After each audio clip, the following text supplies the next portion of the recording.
सुंदर कहा है कि निर्द्वंद्व की मुक्ति है, जिसको द्वंद न हो। मुक्ति किसकी होती है? जिसके अंदर सब द्वंद समाप्त हो जाए। द्वंद कहां से प्रकट होते? शंका से। जिन्हें कि शंका नु समाधान करूं। जनरली ये शंका का समाधान शब्द है वो तो बहुत छोटा है, क्योंकि शंका का ज्यादातर समाधान नहीं होता है।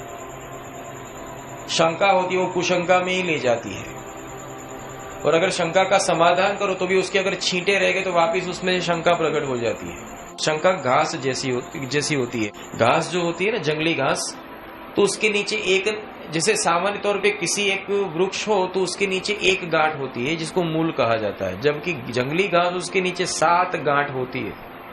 अब एक बार निकालोगे तो एक गांठ अगर रह जाती है उसमें से वापिस पूरी घास निकल आती है। कितनी बार हार्वेस्टिंग करो, खेती करो, निकल ही आती है। यहां तक कि उधे की दवाई डालो, घास जलाने की, मूल जलाने की जो अगर दवाई डाली हो, पर कहीं से ग्राउंड में से अगर 1-2 नमूने भी रह गए, वापिस घास उगाता है, वापिस वो प्रकट हो जाता है। ये है तुम्हारा मन, ये घास जैसा है।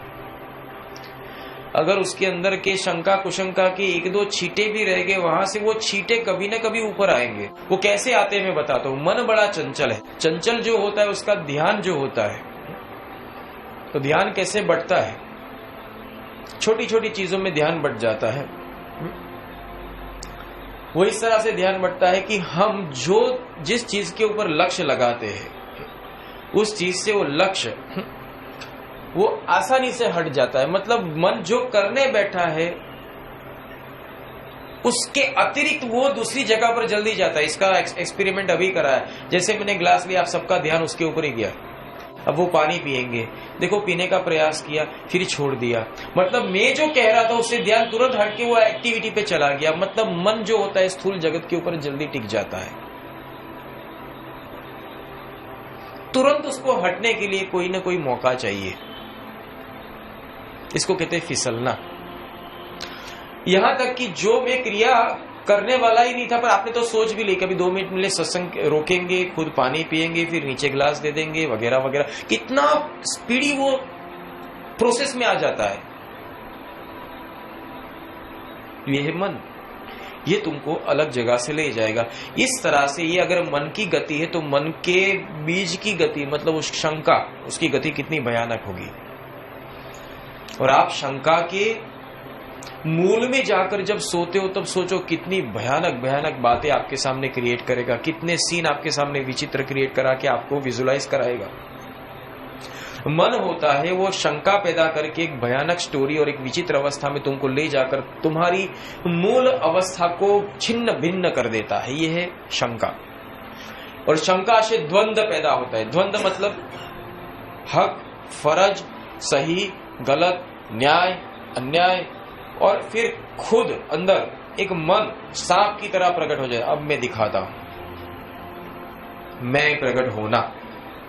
द्वंद्व से मैं प्रकट होता है, और इस मैं से एक अलग दुनिया की शुरुआत होती है। अलग दुनिया की शुरुआत मतलब विभाजन की शुरुआत। निरंजन के जगत में यही हुआ है। निरंजन ने हर एक आत्माओं को लेकर बहुत विभाजन करवाया।